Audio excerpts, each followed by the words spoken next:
All right, there he is.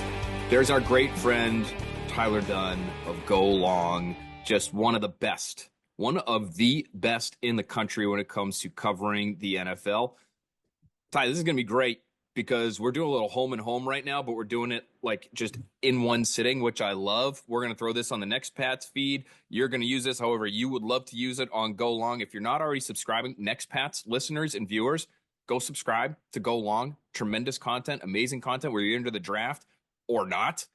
All year long, he's got you covered. Ty, thanks for chatting with me today, buddy.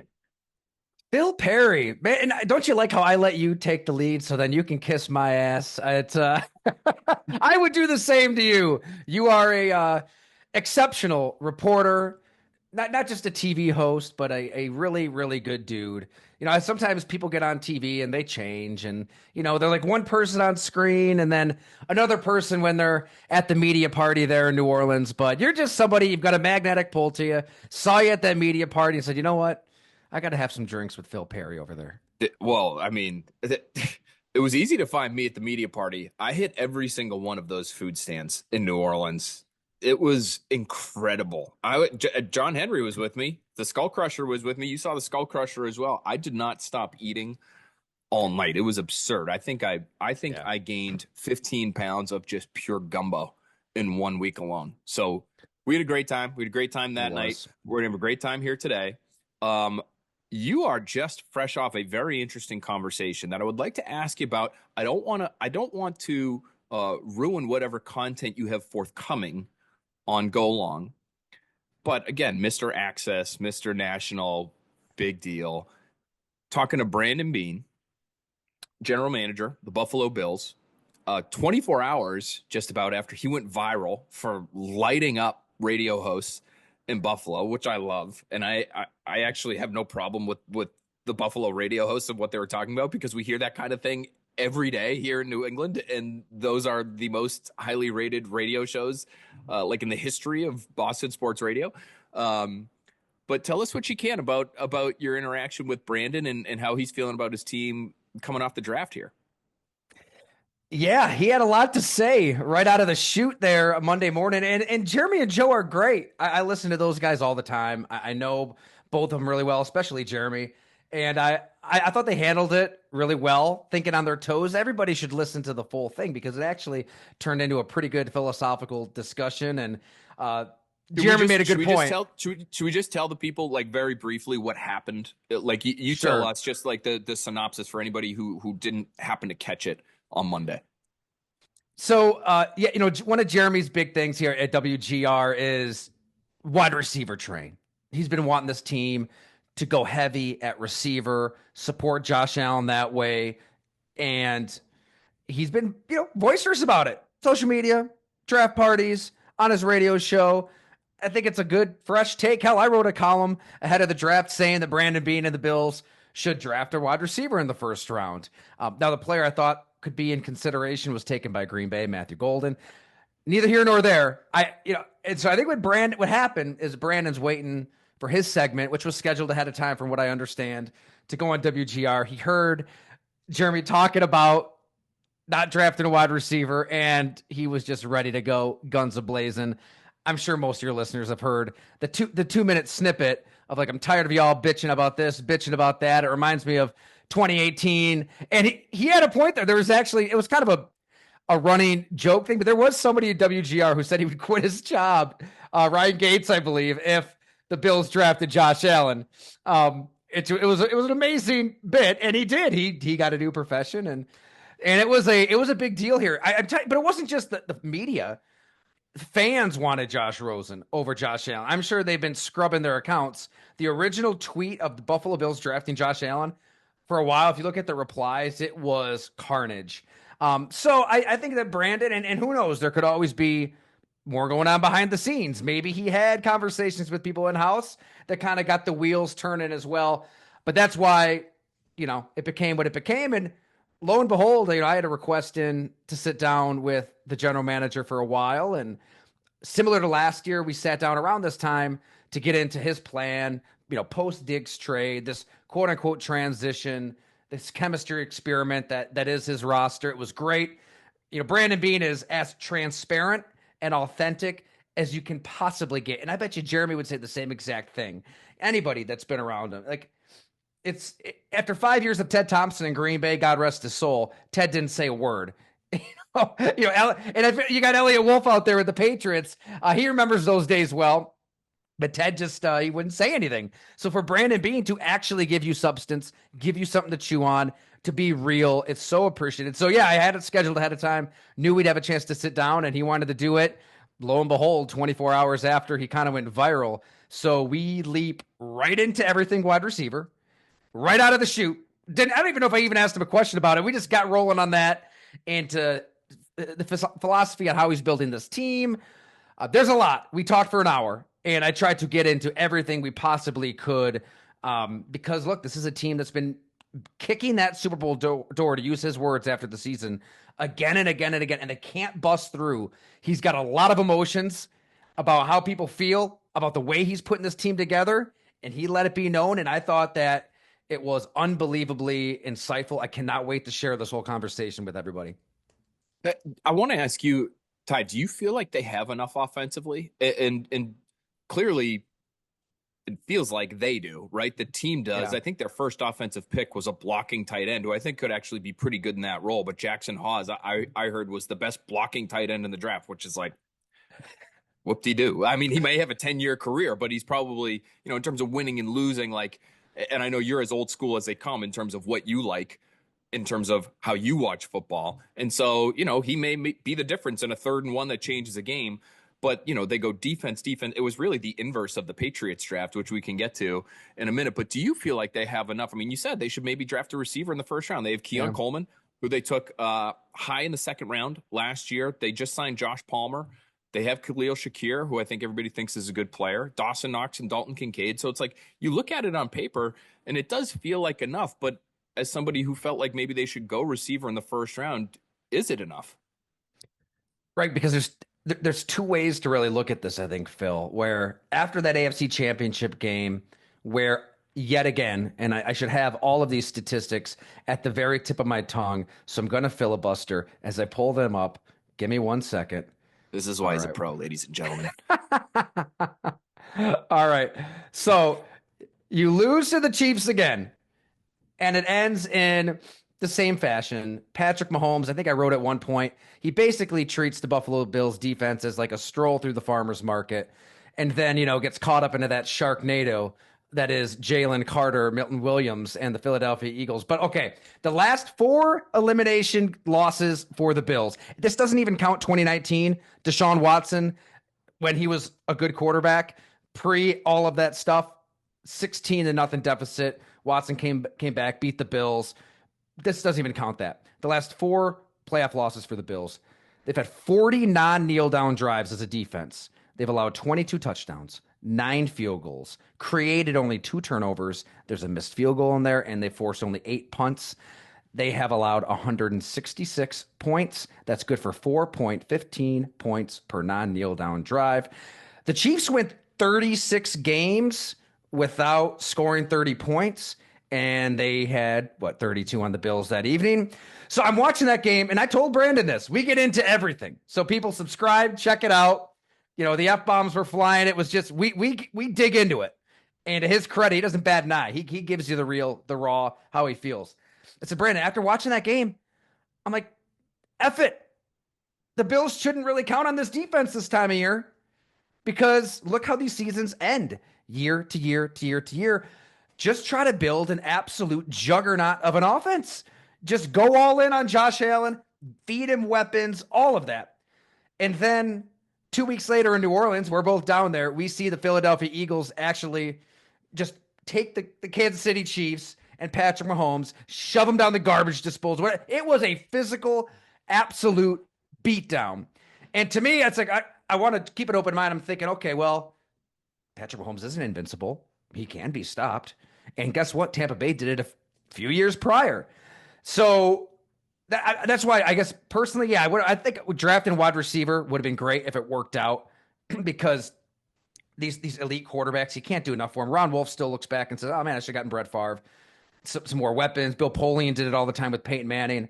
But the way that Brandon Beane kind of explained his decision-making process and not forcing his hand at receiver, it makes a lot of sense. I mean, he isn't wrong when he says the offense isn't the problem.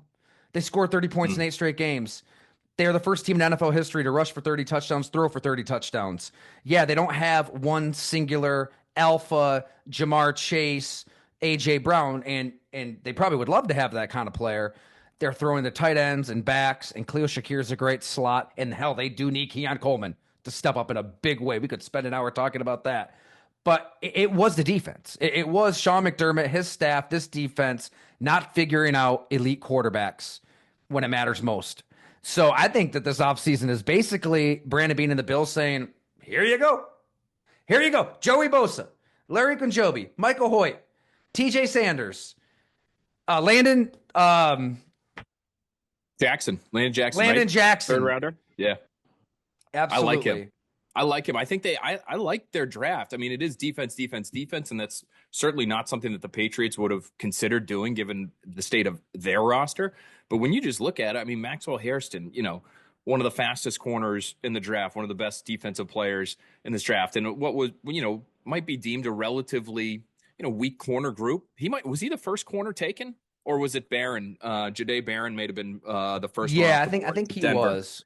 Yep. TJ Sanders is a violent interior defensive lineman. Landon Jackson, I thought he was going to be a second-round pick, and he ends up going, 72 overall. Yeah. So, Deion Walker is somebody, I think he was dealing with a back fracture last year. So it's like he had a brutal which is a little scary. Year. I mean, a little scary. You know what? Hey, you know who else? But maybe it's a steal. Fracture? Maybe it would have been a first-round pick last year. Ends up going in the second round back in 2010. Has a Hall of Fame career. Rob Gronkowski. Yeah. Not saying he's going to be the defensive tackle version of Gronk, but you never know. So I do like what they did. And he's right. Like, you just can't keep living in a world where you're expecting to give up 30 points week after week after week. It's just, at some point, you have to trust that you've got this alien at quarterback who's going to be able to carry you. And I do think this is, in some ways, you tell me if you feel like this is the case. Because Keon Coleman was somebody we talked about a lot last year at this time here, because the Patriots were interested in Keon Coleman, and they ended up kind of missing on this run of receivers, and it ended with them taking Jalen Polk, who I don't think they're going to give up on him necessarily, Ty, but they certainly did not give him a vote of confidence going into this season by, taking a receiver in the third round and really hotly pursuing receivers in free agency. They ended up acquiring Stephon Diggs, but they were after DK Metcalf, and they were after Chris Godwin. I mean, I think it's fair to say they are not banking on Jalen Polk being a big-time contributor for them, whereas it feels like the Bills are looking at Keon Coleman and saying, okay, you're our guy, because he's still there, and they had an opportunity, like you said, they missed on Golden. I think the next receiver wasn't taken until top of the second round, was Jaden Higgins out of Iowa State.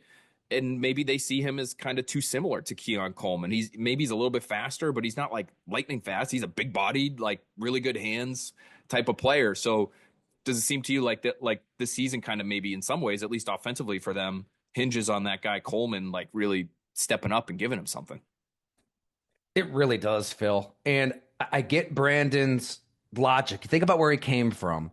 He was in Carolina for a long time. He gets into all of this where you've got a team with Jake Delhomme, a young Steve Smith, Bushin Muhammad.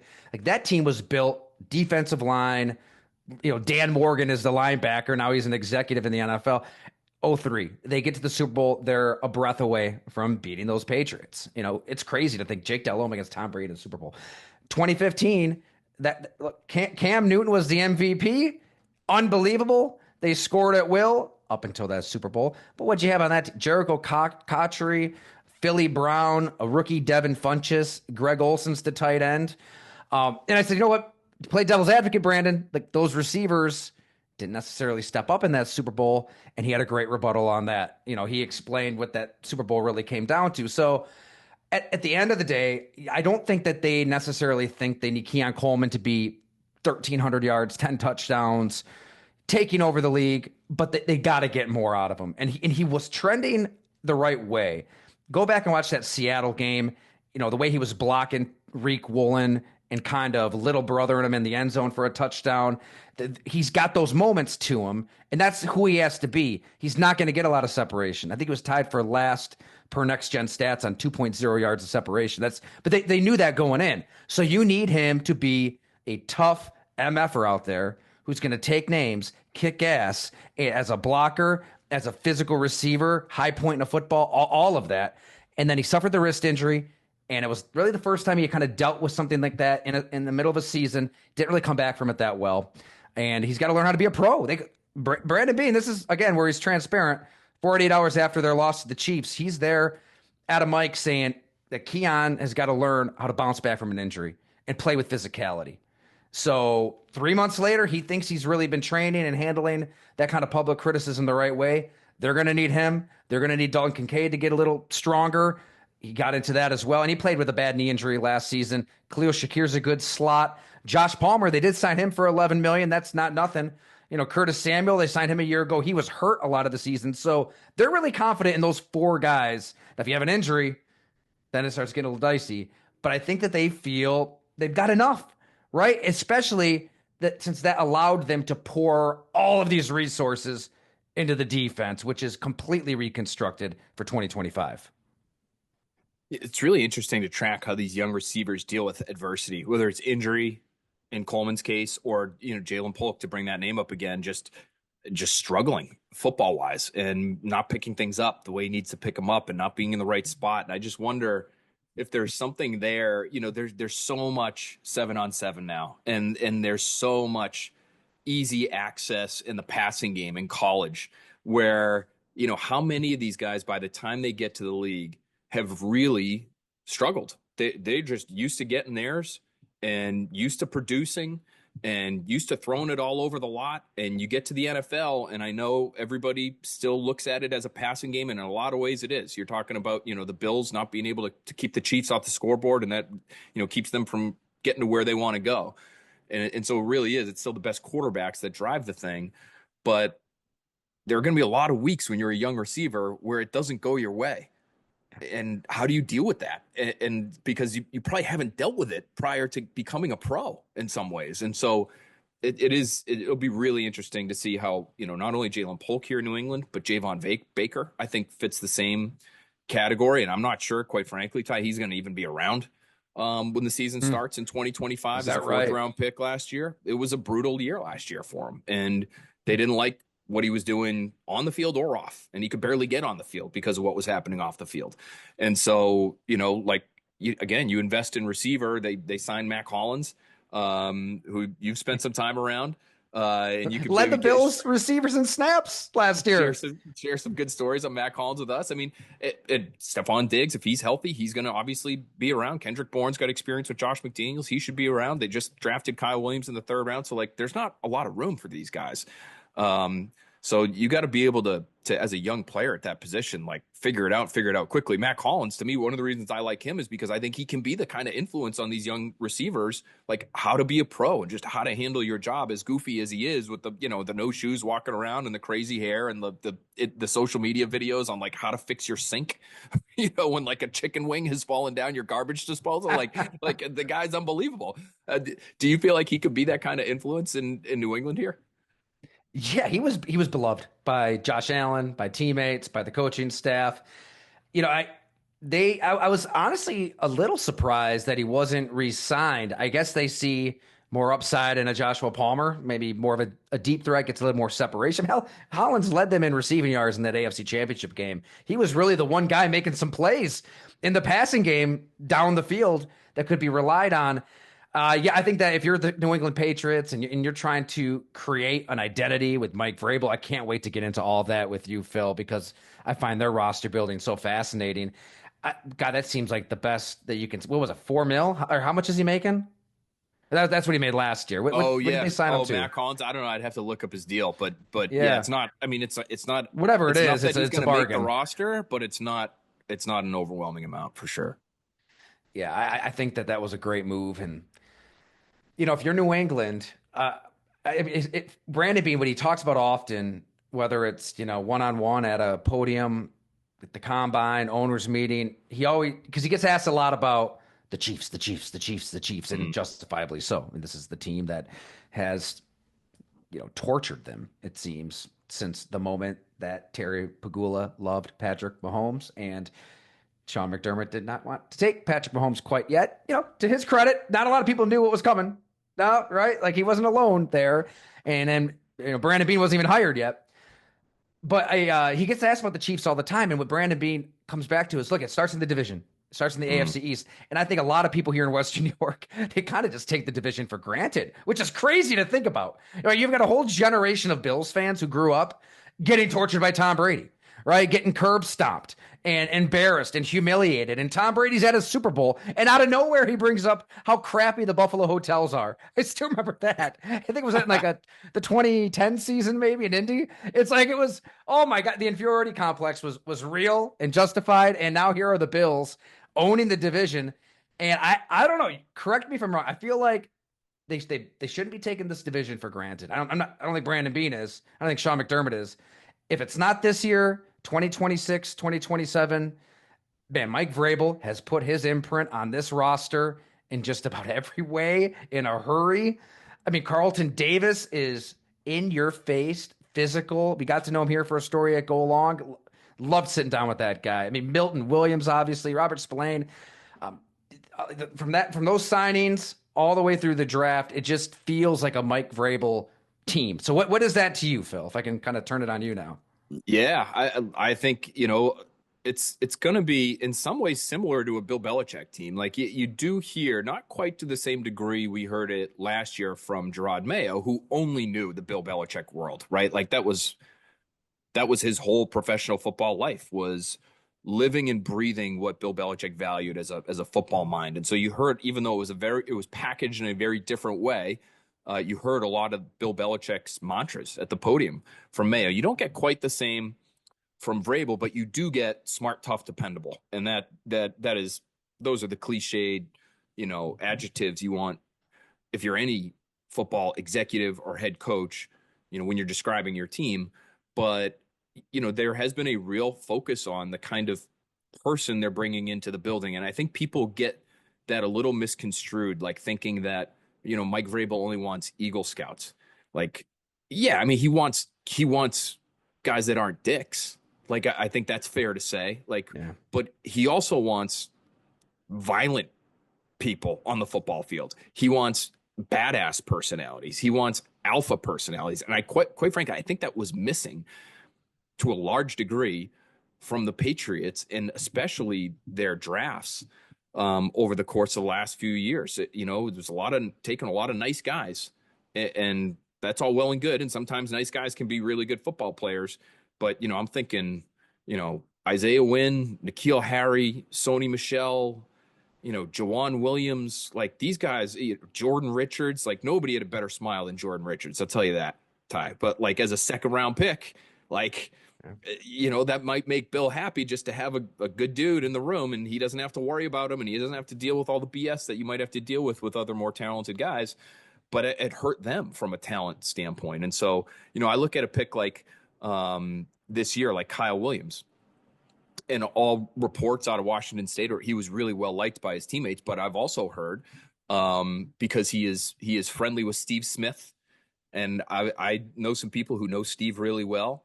And one of the reasons Steve Smith likes this guy so much, they're from similar areas. So Kyle Williams is an Inglewood, California kid, and he's not taking any stuff from anybody. And he'll let you know, and he'll get in your face if he has a problem with you, and he won't hesitate to do that. And like, so I think that pushes back on the narrative of like, which has been floating around even here locally. And so we've had to kind of remind people, well, no, it's not, you just got to be like a captain, and you've got to, do all the community service work in the world. Like that stuff's great, but he wants talented guys and he wants competitive people. And so he's willing to bring somebody like that in Kyle Williams, who's not a bad guy, but he might have a little Steve Smith to him. And we all know Steve Smith was a lunatic, like in a great way, but Still is. Still is. And so like, that to me is sort of what he's looking for. And I think in free agency, I think the one thing they found, Ty, that was hard for not only Vrabel, but also guys like, Ryan Cowden and John Stryker stretch that, he's brought aboard here is, they looked at the situation. They had all the money in the world and they still couldn't convince people to come to play in New England. That's the one big difference right now, I think, between a place like Buffalo and New England. Like you look at the climate and you look at the, the taxes and everything, it's probably pretty similar. But Buffalo's got a legit superstar at quarterback and people want to go play with that guy, and Drake May's not there. And who knows, maybe someday he'll get somewhere close to that, but he's not there right now. And so they put all the money in the world in front of Chris Godwin, couldn't get him out of Tampa Bay. They put all the money in the world in their own way, because he never technically hit free agency, but you know how this works, Ty, in front of Ronnie Stanley, and they couldn't get him out of Baltimore. And so it had to be defense, defense, defense all day long in free agency, and that forced him to go offense, offense, offense, offense the way they did in the draft. So it'll be really interesting to see, if in this first off season with things not going exactly to plan, especially in free agency, if Vrabel is going to be able to get this team to really kind of take shape the way he wanted it to, when he first took the job.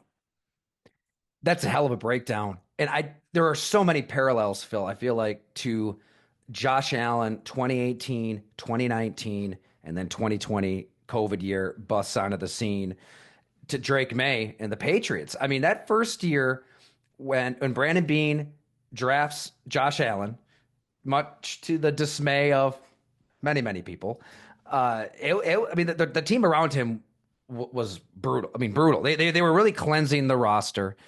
They couldn't really make their move. And I think probably some of the stuff that you're getting into was true then too. I mean, nobody around the NFL knows what to make of Josh Allen. They're signing, I think, Isaiah McKenzie, who I did a show with here during some of his Bills years. They're signing him off the street. Robert Foster was kicking around. I'm trying to think back, like Deontay Thompson. Was Charles Clay still on the team? I mean, go back and look at those 2018 6-10 Bills. It was rough, but you at least saw enough in Josh Allen and some of these losses where he's just leaping over Anthony Barr. He's making plays. I guess it was enough for Cole Beasley to sign the next offseason, John Brown, and then you get into the playoffs. You almost beat Houston on the road. And then that following offseason, they thought they were going to get Antonio Brown. That fell through, bullet dodged. And you make the trade for Stephon Diggs, and then everything kind of takes off from there. And now, everybody wants to play for Josh Allen. They don't care about the taxes. The weather was brutal here, Phil. I live right in the snow belt, like Boston, Colden. 3 different occasions we had 3 feet of snow. It was bad. They finally filled the potholes. I was bitching about that last podcast. They finally filled those on Boston State Road. So you pay a lot of taxes, but it doesn't really go anywhere. It just kind of gets thrown into this big, heap or pockets, I suppose, of politicians. But I can see how it'd be hard. I mean, Chase Edmonds told me once he was going to go to the Bills and decided not to because of the taxes. So it's a real thing. But Drake May showed a lot as a rookie. I don't got to tell your listeners those moments from afar. Even that game against the Bills, you see enough where if he takes another step, similar, right? They signed some guys. It's better next year than it was this rookie year. Maybe the year 3 for Drake May is when you can really reel in that big fish and make your move. Yeah, I think that's what they're hoping, right? That they've given him enough talent now. I think my favorite pick for the Patriots in the draft was maybe their second rounder. And I'm not a big proponent of taking running backs early in the draft, but Travion Henderson from Ohio State, he's a real pass game player, which I think gives you more value and makes you worthy of a second round type of selection where, just talk about making life easy for your young quarterback.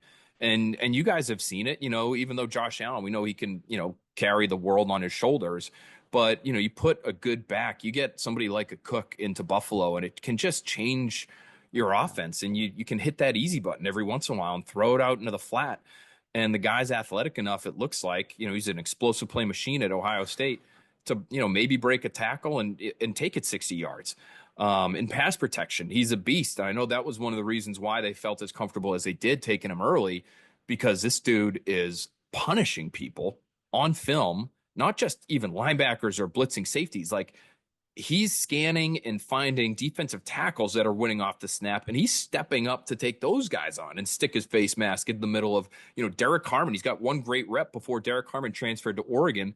He was at Michigan State. So a couple of years ago, there's a rep of Travion Henderson stepping up and blocking Derek Carmen. He's a first-round defensive tackle in pass protection. Like that kind of thing, is going to get somebody like Mike Vrabel fired up, so even if it's a running back and even if he's a quote unquote weapon and he runs a 4-4 and no, he's going to bring that violence to the table that Mike Vrabel's looking for too. So I did want to ask you, Ty, because again, I know what you value as a football writer and a football follower, and I know where your heart is. Do you look at the Patriots now? Like, have they done enough in terms of adding these types of guys where, for somebody like you who covers the entire league, like, do you look at them? I don't like, to me, the division is still Buffalo's and it is until further notice, but should they be looked at here? Cause I think there's still reluctance in New England, like to fully buy in, like, okay, yeah, they got better, but like, let's hold off on the postseason talk. But do you look at them as somebody who looks at the entire league and say to yourself, no, I could see these guys actually getting into January and having a playoff game in 2026? Why not? I absolutely think that's the case. 44% of the teams in the AFC will make the playoffs, and I get it. AFC's loaded with elite quarterbacks, but you've got a little distance from Bill Belichick and his atrocious drafting. Let's cut Bill some slack, though. He's probably out there preying on, females a third of his age. Don't know if I'm allowed to get into that. Don't know where your listeners stand. We got to ask you about that too. Oh yeah, I do have a question for you on that front. So let's cut him some slack. He was a little busy. Maybe that's why those draft picks weren't that good. His attention was elsewhere, Phil. So he's gone. You're able to kind of work through those mistakes. I felt bad for Elliott Wolf, man. Like the roster that he inherited, pretty rough at some pretty key positions, but little distance. You got a legit head coach and Mike Vrabel who's done it.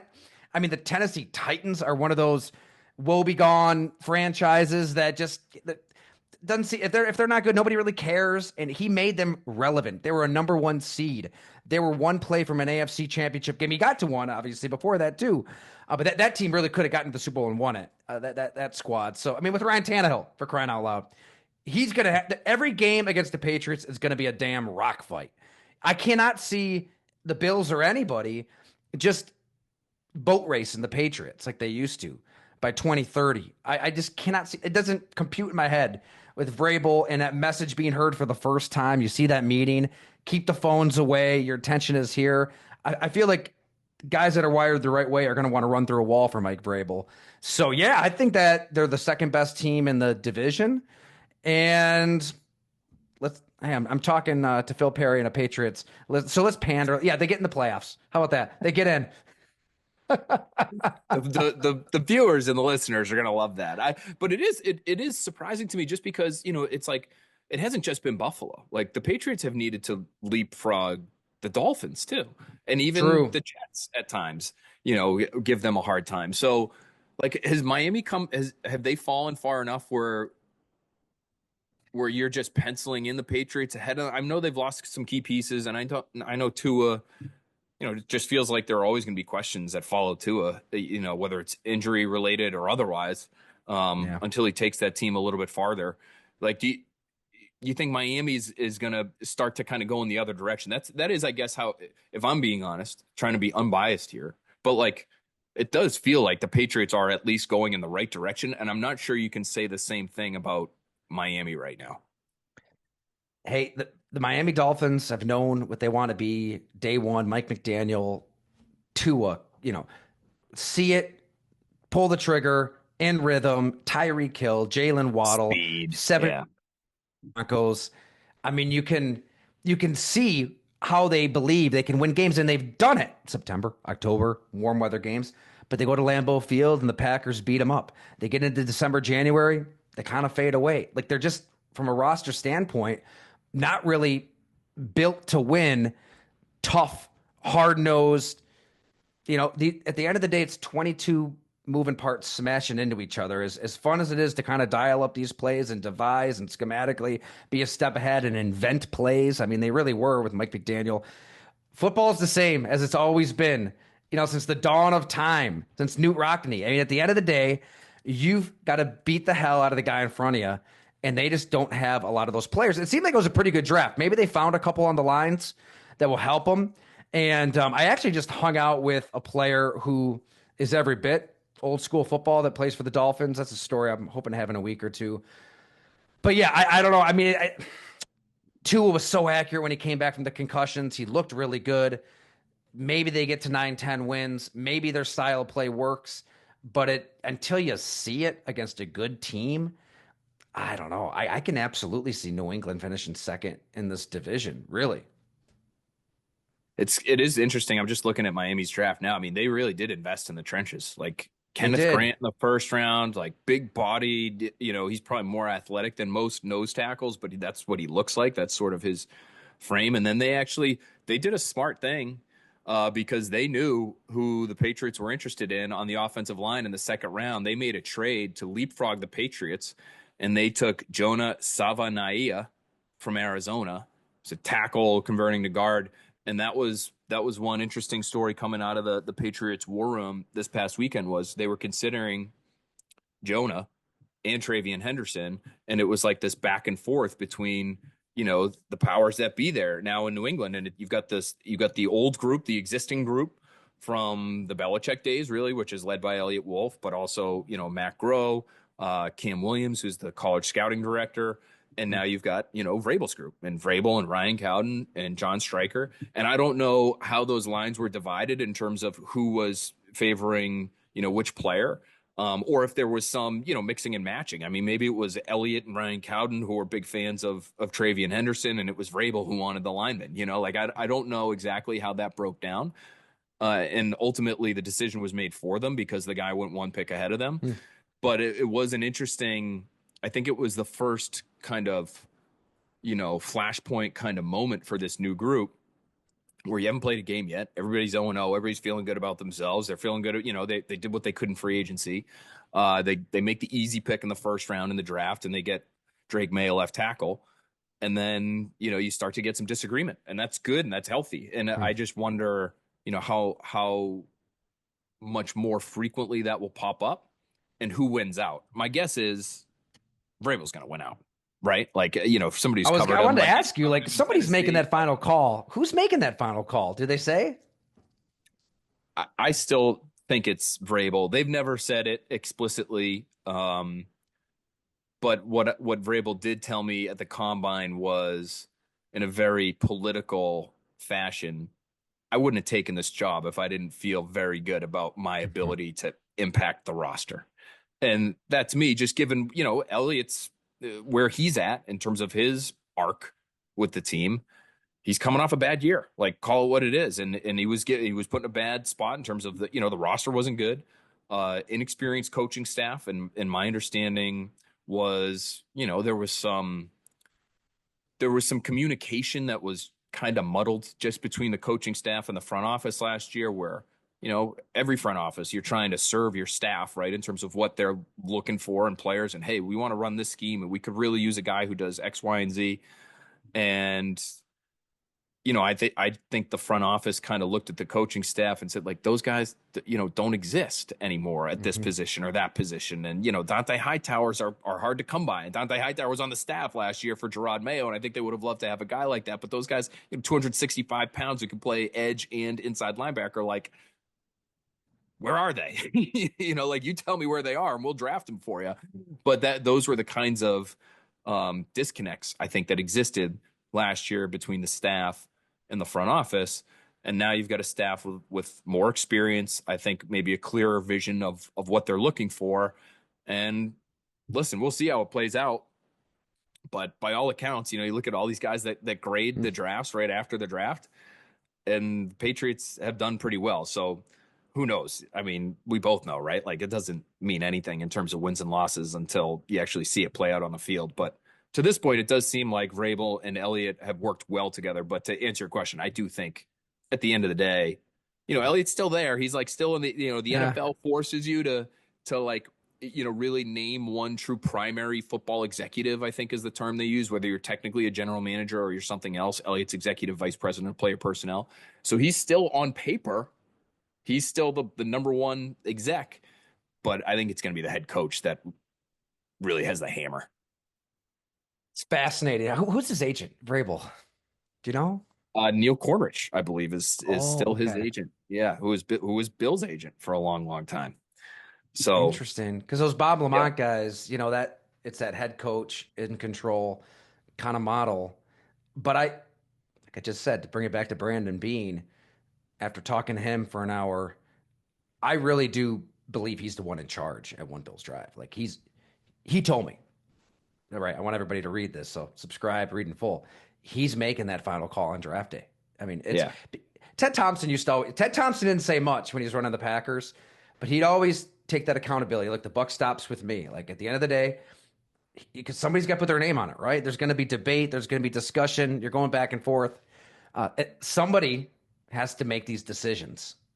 And everything that the Patriots have been doing, free agency, the draft, you can just see why Mike Vrabel would like these guys. So, Oh, I mean, again, think about all the guys that have connections to whether it's Vrabel. Robert Spillane was with Vrabel in Tennessee, yeah, and Harold uh, you Landry. know Harold Landry, and just guys that have had some association with members of the coaching staff. Like Carlton Davis was with um, Terrell Williams, who's the defensive coordinator now in Detroit. And so, like, it does seem to be the acquisitions they've made seem very coaching staff driven. Even somebody like Mac Hollins, or deciding to re-sign Austin Hooper. Both those guys were with Josh McDaniels in Vegas. So, like, the coaching staff's fingerprints are all over these different roster moves that they've made. Even Stephon Diggs, who I know you've got a lot of experience being around and covering. Um, there are members of the Viking staff that have made their way to New England now, and so there's some connection Wow. there too. Wait, let me ask you this: when it comes to Diggs, because he's just so fascinating, and we've only met with him once, but just having spoken to coaches that have worked with him in the past, they just freaking love the guy. That they will acknowledge that, like, Yeah. hey, every once in a while on the sideline, you might have to dodge a helmet that's coming flying at you because he's not thrilled about how things are going in game. But they love the competitiveness. They love the spirit. If there's one, like, the biggest way he will impact the New England Patriots in 2025 will be what, in your opinion, Ty? Raising the intensity level from whatever it was last year. I don't know. You tell me 1 to 10. What is it, like a 4, a 5? Who knows? It will be an That might be 11. that might be generous. He was the electroshock that the Buffalo Bills needed in 2020. And I get it. It ended not well. And it always kind of surprised me how so many of the locals just wanted to boot his ass out of town, and a lot of nasty. I mean, just anecdotally talking to friends of friends, family members, it's like, oh, they got rid of that diva. They got rid of that son of a gun. Okay, okay. Clearly there was something going on where there's smoke, there's fire. And there were many players throughout the course of last season that hinted at addition by subtraction behind the scenes when it came to Stephon Diggs. In 2020, he was everything that this young Josh Allen led team needed. And I had to pull up the story. I remember I did it. This would have been like December, January of that first season of his in Buffalo. I chatted with Chad Hall, wide receivers coach, who Diggs loved. He loved Diggs. I mean, everybody loved Chad Hall. He's going to do great stuff with the New York Giants as an assistant quarterbacks coach now, too. But here's how he put Diggs's impact. He said, he's a 2008 Air Force grad himself, Chad Hall. Quote, he's like a middle linebacker, man. He's your alpha, but he's your damn dog. He's tough as shit. He's mean as shit. I'm a military guy, and I'd want him in my foxhole. I'd want to be back to back with him. I know he's going to take care of me. I know I'm going to take care of him. That's the kind of guy he is. You want him in your foxhole. It was like that stuff again and again. The Bills were one of these teams just in purgatory. You're talking 17 years without making the playoffs. They needed a star who wanted to be there in the first place, and they needed that star to just kind of elevate and push players, push teammates, and it's not always going to be pretty. Yeah, he was in Josh Allen's face. No, Josh Allen is not the kind of guy that's going to yell back. That's just not who. Look, you'll never see Josh Allen ream out a teammate ever. It's just not what he does. He's not going to ball up the fist in the coach's office and demand something. Maybe he should. But for that team at that time, they needed Diggs. Now, he was, 5 years younger? So I don't know where he's at off of an injury. He's probably going to be more of a slot. He's going to have to get a little craftier. His game has changed so much, but just off the field, I think that it's going to be great. And it's crazy because I think the narrative is, oh, he's going to be awful for a young quarterback. I think he was great for Josh Allen when Josh Allen was young. He was great for C.J. Stroud in year 2. I think he's going to be great for Drake May in year 2.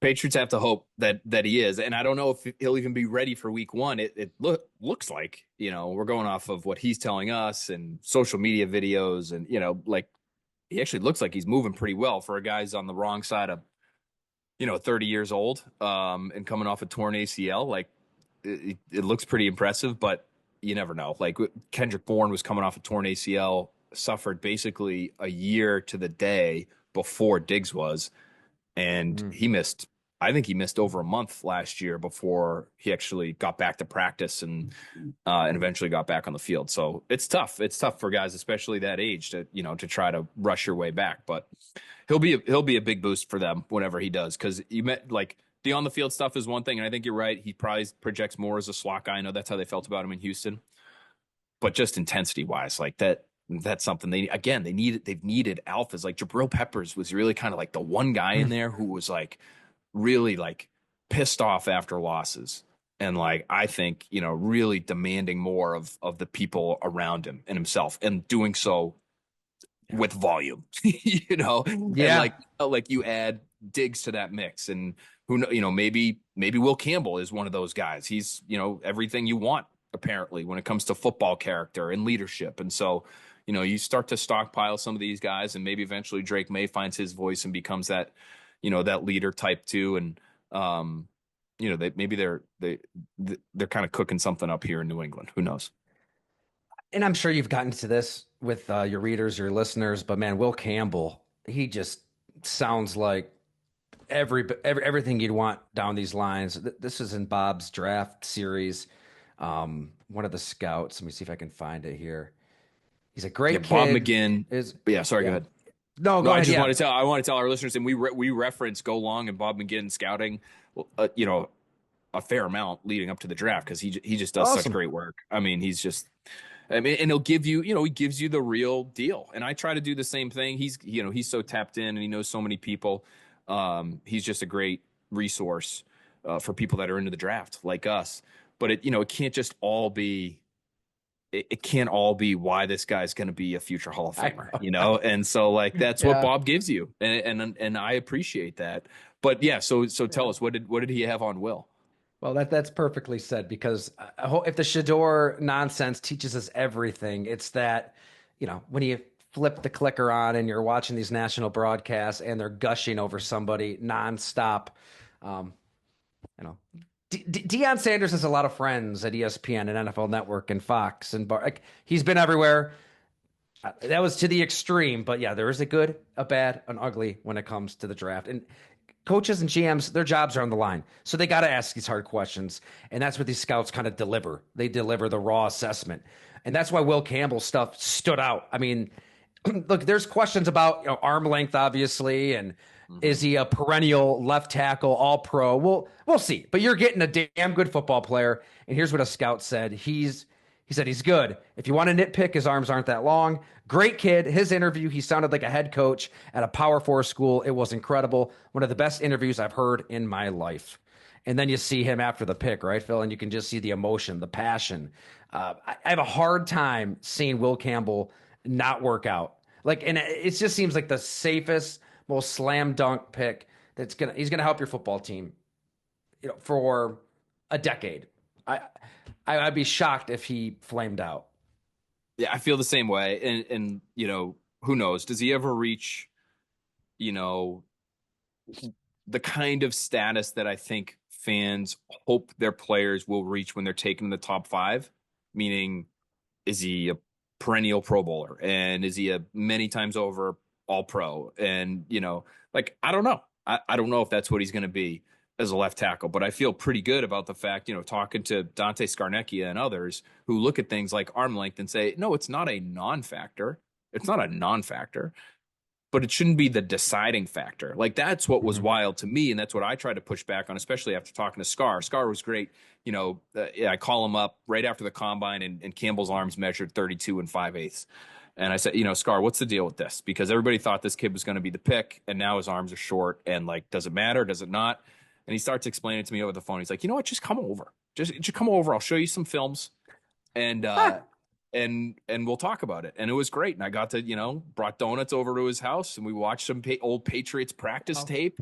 And he showed me, Isaiah Wynn, who's not the longest guy in the world, versus, Nate Solder versus Matt Light, who was not the longest guy in the world, and Logan Mankins. And so, and teaching me, I know nothing about, the mechanics of pass protection and offensive line play. But, when you're striking a guy, you're striking him with a bent elbow. I heard a great breakdown from Joe Thomas recently, that was sort of going viral on Twitter, at least locally here, because it was about arm length, and he wasn't the longest guy in the world either, but had a Hall of Fame career. It's like, arm length. You're when you're hitting a guy, you're not hitting him fully extended with the tips of your fingers, coming at the camera here, the tips of your fingers, like, shocking the guy in the chest. Like that's making the most of every inch of your arm. You're hitting him with a bent arm and an open palm, and like, so your hands are like 15 inches away from your chest, not 35. So I think it can help, and especially if your technique, fails you, or you lose in terms of a guy getting into your chest first. Length can be like a saving grace of sorts. It can be kind of like pull ripcord in case of emergency, and really benefit you there. But if your technique is sound and you're a good athlete and you're a strong guy, and Will Campbell seems to check all those boxes, and you're smart, I think you can make up for that lack of length. So again, like I think if he ends up having a Matt Light kind of career where he's your tackle for 10 years and he makes a couple Pro Bowls, like, and you win, like the pick's a home run. So I think that kind of might end up being what happens with Will Campbell. And I know you, Ty, I know you had to want to run through a wall after you heard him right after he got drafted, Oh, talking about how he was going to fight and die to protect his teammates with a single tear like rolling down his face. Like yeah.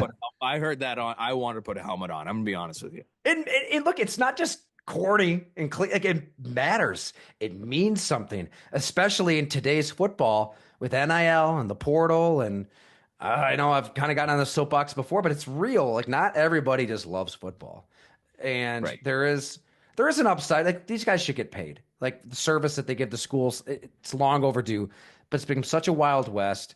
There's so much entitlement. So many guys just hopping in the portal with the second something goes wrong. These GMs, I got into this with Brandon Beane a little bit too. They got to figure out who really genuinely loves the sport. And when Will Campbell said that, my mind went to Penei Sewell. We sat down at one point in Detroit, and he told me I would literally die on a field for these teammates. And I pushed back and was like, that's insane. Like, what? Die? And he said, no, I mean it. I would die on a field. Like, you find somebody that loves it that much and they're talented. I mean, I can into this draft. I'm like, if anybody else takes Will Campbell, I can just see Mike Vrabel like killing that GM with his bare hands, or that coach, like physically mauling that person, going to their headquarters and killing it, because he just was born to play for this coach, this team at this time with this quarterback. It made too much sense. And that's so cool. And Skarnecki, I talked to him for Blood and Guts actually about Ben Coates. And my God, we got to talk for hours. He is awesome. And he's an open book, and he can make really complicated things digestible. I got to check that out. We got a link to it and go along Oh with the yeah, show. totally. Yeah. He's the best, and he wants to. He's at his core. He's a teacher. He wants to teach the game, and so I've been bothering him for years now since he's been retired. I'm texting him during the draft. He's like, he's in Belize with his family. It's April break up here for school, so he's with his grandkids. He's in Belize, and he's he was working out. Ozzie Trapillo and Drew Kendall, a couple of local guys, BC guys here before the draft, both got drafted. Ozzie went in the second round, which was great for him. So anyway, he still loves it, and he's still in the Yeah. mix. And there were some rumors that he might be like, consulting for the Patriots, and he said that's not the case. But he knows Doug Marrone, and he obviously knows Vrabel. They're in New England together for a long time, and so Doug he is Marrone, I like, keep forgetting he's up there now. yep. Yep. And My so, old and pal I from like that fit Syracuse. too. That's another old school guy, right? Like that's a guy who's like, he's not going to be coddling a first round pick. And so I think it's a good personality match that the first round pick is somebody who doesn't seem to want to be coddled. I think Marone's type. And Marone actually, interesting, kind of like history, recruited when he was at Alabama, recruited Will Campbell. Obviously, he didn't land him, but he recruited Will Campbell to go to Alabama. And Bill O'Brien was there too. And Bill O'Brien's like best friends with Mike Vrabel. So there's a lot of, longstanding, connections that made that Will Campbell pick make a lot of sense for the Patriots.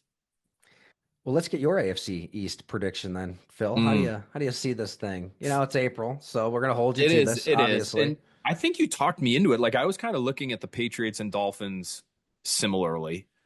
And, to me, Tyreek Hill is like one of the most interesting people in football right now because if he's, That's one word for Tyreek Hill, all right? yeah, I Interesting. mean, but in just, he seems to be, the linchpin for them, good or bad. Like if he's got his head screwed on and he's there and he's dedicated and he's, doing everything that's made him such a great player for such a long time, I could see them winning a couple games that maybe they shouldn't, but it did feel like last year it started to go south, for Hill in a variety of different ways. And so, to me, I've never been a big believer in Tua, and a lot of it's not his fault.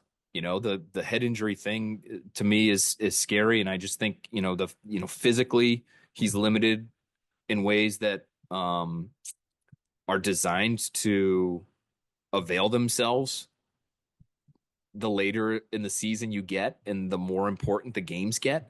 Um, and so if Drake May takes a leap and they get much better coaching and they are more talented, to me, not only the Campbell edition, but the Jared Wilson edition for the Patriots, I think is huge because now they're going to be able to run the ball a little bit. I think there's a chance Wilson, if he doesn't win the center job from Garrett Bradbury, I think he wins the left guard job here in New England.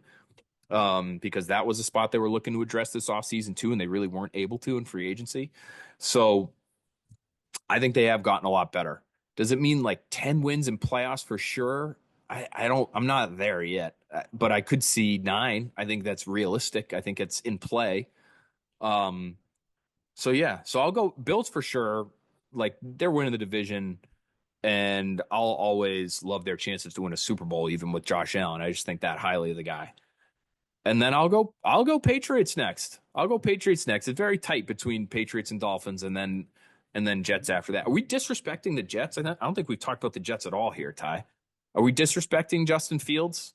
Is this a Fields? I mean, they made a good pick, I thought, in the first round too. They get bookend tackles for between Olu Fashanu and Armand Membu. Like that's not a bad place to start. And you got a quarterback who's pretty electric athlete. I don't know. They seem like an afterthought after this Aaron Rodgers experiment. Yeah, I like Aaron Glenn a lot too. And Yeah. I love the fact that Aaron Rodgers flies in, they sit down, and he basically says, we're moving on. You just know too that if he would have called Aaron Rodgers and told him they were moving on, that Aaron is still going to go on McAfee and complain about how it went down. I don't know the right way to do it. Like, are they supposed to literally roll out a red carpet, have some ayahuasca waiting for you at the facility? I don't know how you're supposed to massage and finagle and manipulate and make it perfect for Aaron to let him know, okay, we're moving. If it had been a text message, that would have been a problem too, right? You know what I mean? Or if it had been a Right. phone call, oh, I thought I didn't, I really, last 2 Right. years of He's my got to have the life. Wi-Fi to get on the FaceTime, and or Green Bay tried to reach him and they couldn't. And it's just there's going to be an excuse. He's going to make himself out to be the victim. He's going to put it out there publicly. So I just give Aaron Glenn credit to have conviction to move on. I've never really been a big Justin Fields guy. The more you hear about his game and the processing, and he'll probably have a stretch at some point where he's unstoppable, maybe like he was that one year for like 3-4 games with the Bears. But over the longevity of a season, let alone a career, I don't know. I don't think he's the answer, but I think they're going to be competitive. They're not going to be an easy team that will just like roll over and die for anybody with this coach. But yeah, I'm probably right where you are. I think the Bills win the division. And so many ways. Brandon Beane sold me on how he's been kind of piecing this team together. Like, do I think they should have been drafting more receivers? They've drafted one wide receiver in the top 100 the last 8 years. Yes, I think Wow. there's a value to a young receiver growing with Josh Allen. Time will tell. And they've drafted 8 defensive linemen in the top 100 over the same stretch. But he brings up the Carolina Panthers a lot. He's got a formula. He's sticking to it. They've got an MVP quarterback. I think that right now, gun to the head, they still win 12, 13 games. New England 9-8. Maybe Miami's 8-9 in that mix. It's close. And I think the Jets are probably still that 4-win, 5-win, a promising 4 or 5 win team for the future Yeah, at the bottom. it's interesting. Like I could definitely see I could see the Bills being the only team. I know you've got the multiple wild cards now, but I could see the Bills being the only team that makes the postseason out of the division. Like you look at a division like the AFC West, and it's like you could see 3 teams, maybe making the postseason out of there. Between Denver and LA, and you assume, the Chiefs are going to get in again too. So I don't know if it's the right time for New England. And I don't think it necessarily has to be for this season to be a success. If they're just playing, No. like the bar is so low here, Ty, it was just Yeah. crazy to say after how high it was for so I long. just flipped. It really has. And so, like, if they're just playing meaningful football in December, what I have long said is if they're on that like Sunday Night Football graphic, and it's first weekend in December, and we're talking about teams in the hunt, and Kornacki's up there, The dreaded in the hunt graphic. right in the hunt, and then Kornacki's breaking down the percentages, and he's like, "Hey, if the Patriots win next week down in Miami, that's always a tough spot for them, but they are suddenly their chances go up to 65%." Like you want to just be in that conversation, and whether you actually get in or not, that to me is that would be gravy for them. I think in year one for Vrabel, you establish who you are, what you want to be, build a culture, and play meaningful football at the end of the year. That to me isn't a bad way to start this new era. And then you go into year 3 with your young quarterback, and he's going to be looking for an extension after that. And like by then next year, like you really got to be showing real promise and showing real results. But this year it might be 1 year early. You get that wild man Stephon Diggs who's kind of planting the seed in everybody's mind in terms of how to compete and how to be, that kind of football player that you need to be to have real success in this league, and you go from there. I'm just like laughing because for 17 years of not making the playoffs, these Bills fans in Western New York, the in the hunt graphic, it became like they just wrapping their warm, loving arms around it. Like to see the Bills in the hunt, Thanksgiving dinner, just hanging on there, hanging around at whatever 6 and 7. Talking to yourself. Dick Duran gets the boys. Sniffing 500. Just yeah. Oh, hey, Dick Duran and the boys. And I know it's like the Bills are where New England was. It's Super Bowl or bust. Oh. It really is. Everybody wants to hit simulate to the AFC divisional playoff round, not even the wild card. Simulate to the divisional round. Hey. They're slamming that button, and they should with Josh Allen.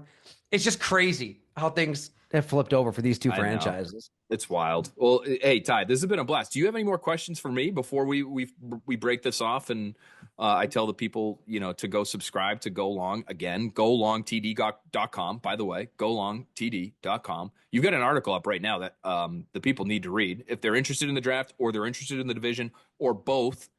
I'm looking at it right now. Headline. This is from yesterday. The Buffalo Bills defense has 0 excuses. And you got that picture right there of Landon Jackson and Maxwell Hairston and TJ Sanders. And like, that's going to be a formidable group. That's going to be I'm looking at Jackson especially. And when that pick got made, because I had an NFL person send me 2 games that were problems for Will Campbell. And it looked like his length was maybe a little bit of a problem in the SEC last year. And one was Texas A&M, and they were loaded up front, right? They had Shamar Stewart and Shamar Turner and, big physical dudes. And it looked like maybe his length was a little bit of an issue in that game. And the other game that was sent to me was LSU, Arkansas. because of Wow. Landon Jackson. And he's not, I think in terms of the measurements, he's actually not overwhelming in terms of his length, but he plays really long. Like I think he's one of these guys who will get sideways a little bit and get even a little bit longer than he is. I think he's just under 34 inches in terms of his arm length. But he gave Will Campbell all he could handle. So when the Bills made that pick, I said, "Oh, they got their Will Campbell beater now."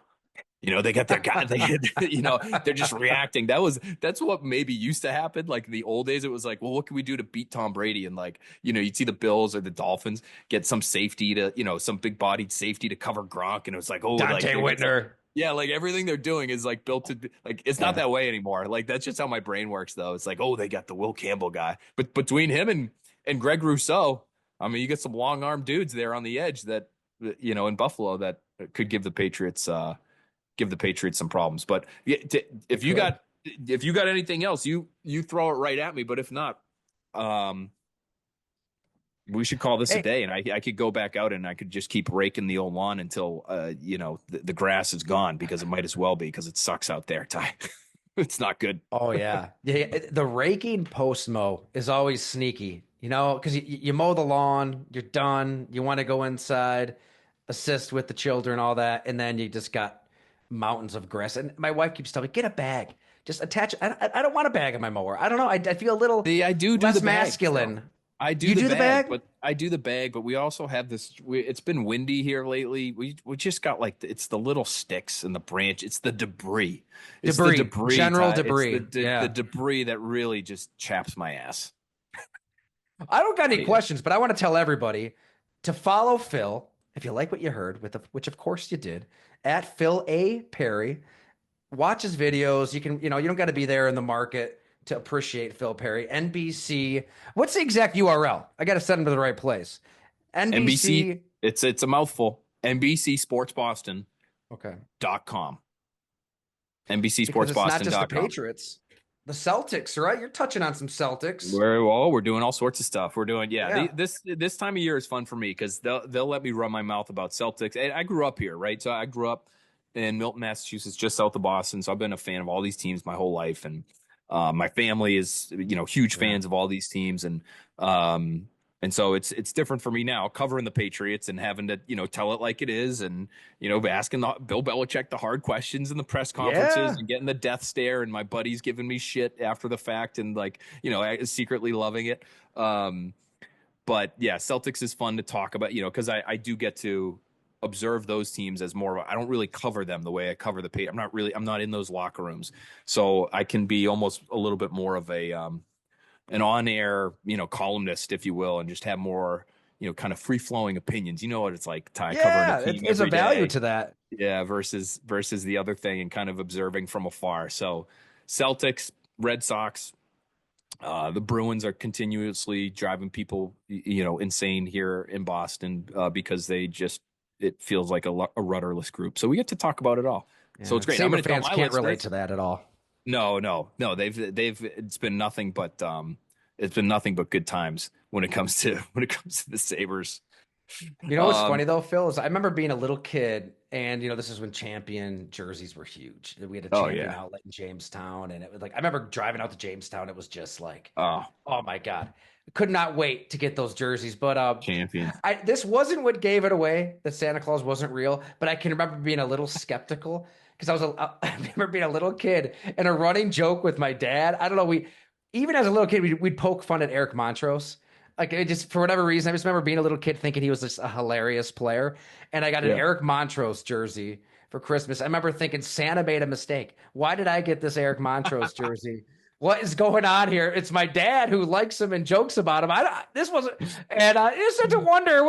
I'm a huge Charlotte Hornets fan. What's this Eric Montrose about? Grandmama and Alonzo Mourning, and oh boy, those are some fun teams. Muggsy Bogues, Kendall Gill, Kendall Gill, Del Curry days. Hawkins. Oh, we can go right down the dude, list. I'm loving it right now. So our oldest is 8 years old, and we have NBA 2K25, and you can play as all of these, or even kind of random teams like that. Like you can play with the all-time Hornets, and I think it's basically just like that roster. Those are the players, and I freaking love it. George Zedek with a sky hook, maybe. Oh, I mean, it's just great tooling around the video game version of Muggsy Bogues. Like, I mean, who'd have Yeah. thought? I'll put together the all Georgetown team because I'm just a big time Georgetown homer in that way. So it's like I get a roster of 5 centers or 4 centers in Allen Iverson. Basically, that's my Matumbo. God rest his soul. Ewing, Mourning. It's awesome. Um, so anyway, Yeah. yeah. But hey, I love it. for our listeners, for our viewers, if you're not doing it already, again, please go longtd.com, subscribe. It's worth every penny. Ty grinds. He works his ass off to give all of his subscribers the best content humanly possible. Follow him on X at Ty Dunne, Dunne, and you can get even his random thoughts on X as well. So and those you get for free. Those you get for Yeah. free. But you got Just a big was poking Beane. fun You at got Bill a big. Belichick, obviously. Yeah, just He's done, right? He's done in the NFL. He's never coming back, is he? Yeah, I can't see it. I think it's poison at this point. It's sad. It's really Yeah, I sad. just It's don't. I weird. It's can't see an weird. owner. Weird. It's definitely it's 100% weird, and he's had a lot of weird quirks about him over the years, and even people closest to him would tell you that he's a little weird. Um, I just can't see an owner now. Like with everything going on. Like I think the stuff with the girlfriend Jordan, I think even that would people might be surprised by what owners like care about and don't care about. I think even it's been pretty clear the league is not all that thrilled about welcoming Bill Belichick back into the league, and I think now with all this stuff going on, I think it's pretty firmly cemented it's not going to happen. Isn't it wild, Phil? Like a big reason that nobody would hire. I was shocked that Atlanta, all of these teams, that nobody, given he's the greatest coach of all time, arguably, and a big reason was he'd want control. So, like, why would a Terry Fontenot, why would any general manager hire Bill Belichick when he's going to want total control of the building, everything? And I get that, but it's somebody who's had total control of everything. And, I'm sure your listeners, everybody has read every book on the subject. I mean, Seth Wickersham's book is incredible. He's got control of everything. And now what is she, 24 years old? She has complete control of him. Like forever, he's telling Rob Gronkowski, Julian Edelman, Tom Brady, telling them what to do, how to think. It's part of his genius. And now somebody who's a third of his age, his girlfriend, is controlling an interview. It's crazy. It blows my mind. It's unbelievable, especially has Bill ever struck you as a guy who needs to have someone else shoot down a reporter's questions? You know what I mean? Right. For to just Blink twice, the Bill, image, if you're with us. Blink twice. the image of him, almost like looking to Jordan off screen as he's being asked about their relationship is like wild to me. As somebody who's been on the other end of those exchanges, and Lord knows he's got no problem giving you nothing and being totally comfortable in situations where everyone else would be uncomfortable with the silence, the awkwardness, et cetera, et cetera, et cetera. He will just let that stuff breathe. But now he's got Jordan handling his PR apparently. Does have to for be him. crazy for you, Phil. I mean, you're in all of those press conferences, and he is just total command. And you're trying to think of a way to ask a question to get something out of him, to where he's not just going to be a dick and shoot you down. And here he is, emasculated, just controlled, puppeteered. It's weird. I can't believe strange. it. It's strange, and it's strange too. Like this is the part that's odd, and it makes you not feel bad for. It's not the right word, but like you and I would have friends who would not let it get to this point in our lives, right? If someone was with us in this way, and not just like in terms of relationships, but in terms of like the injecting herself into his profession. She's copied on the emails at UNC, which we now know that came out a couple weeks ago. Like, and she's running businesses for him essentially, and she's running this book tour. It feels like for him, like at some point, wouldn't a really good friend have a hard conversation with you about what's going on? And I just don't know who. It's been so many years where Bill has just been bowed down to. I don't know who that is in his life. It could be his kids. Like, I got a lot of respect for Steve and Brian Belichick, having covered them too as they were coaches here in New England. those are smart guys, and they're not just, in position, in my opinion. Obviously, having their dad helps, but they are hard workers and intelligent dudes. Like, so maybe it's them, but that's the part that's odd to me, that, you live a life in football where it's like all about just telling the truth, and, it's a bottom line business, and this is happening now, and he hasn't had anybody tell him, hey, this might not be a great, like, date whoever you want to date, but all the other stuff might not be a great idea, Yeah. Bill. That's such a sharp point. I think that the Belichick's, the Aaron Rodgerses, I don't know. You know this better than me. There's got to be so much narcissism there. Or if you are going to challenge Bill, if you are going to tell him his shit stinks, I'm just thinking of Aaron Rodgers. You're kicked out of that circle. Like you're out. So it's very insulated, very incubated, and it creates this blind spot now to where this insane thing is happening. It goes viral. Everybody's wondering what is going on here. But now there's nobody in that inner circle to try to get him back on track and bring him back to planet Earth and say, Bill, what are you doing here? So right. I don't know. I mean, I don't know him like you know him, but that would be my best guess, is like, just at this point in his life, however old he is, like if there was anybody that was going to call him out, like maybe they got the boot a while back. Yeah, I think you're probably right. Like, I think, if you're going to have, those sorts of hard conversations or tell him truths that he might not want to hear, like, he doesn't strike me as being the most open to that kind of thing. And it's, generally speaking, it doesn't seem like the way to get into his inner circle. So once you're there, like, do you want to screw that up by making him uncomfortable or telling him something he might not want to hear? So, like, he's known Mike Lombardi for decades, and who knows? I don't know what Mike has said to him about Jordan or anything else. But I'm assuming it's probably not much. Like, it's just, they talk football, and the other stuff, Lombardi probably, or anybody else that would consider themselves close to Bill, would probably just leave it alone. So, like, forget elephant in the room. What would even be the analogy? How do you ignore this thing going on?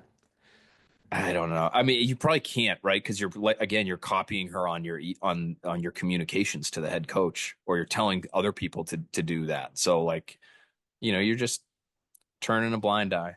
I promise. So if it's not a midlife crisis, what is it? Like a late life crisis? Senior citizen life crisis? If you're in your 70s and you start doing wild stuff when you're on your book tours, which, there's going to be many more of those. You're an acclaimed author. And you start having somebody who's 24 running your PR, like, we're going to have a conversation. I'm going to call you up. I'm going to say, Ty, we got to sit down and talk. And it might not be what you want to hear, but I'm telling you now that's going to happen, because I consider you a friend, and I want to be a good friend in that way to you. Okay. Well, please do. Just put me out of my misery, honestly. And I mean, we ended the last podcast this way with Skursky. It's like, maybe I should end every podcast. It's like, in light of the Shannon Sharp stuff too, like, it's okay to live a life of being normal, right? And just getting married, having a few kids, building a house. It's okay. Like, you don't have to be Shannon Sharp, getting involved with 20-year-olds on OnlyFans and the sick shit that they were all texting and talking. And I don't know what happened there, but it wasn't good. And maybe avoid that situation. Yikes. Yeah. So, great way to bring the podcast to a close. Good uplifting note there for everybody. Good life crash advice. Life advice. Oh, God. All right. Hey, Ty, this was awesome. It's always great to talk to you. Let's do it again soon. Thanks for being with us on Expats, and I'm happy to be with you on all things Go Long. You're the best, buddy. Thanks for having me. You're the best, Phil. Thanks so much, man. Let's do it again. No doubt.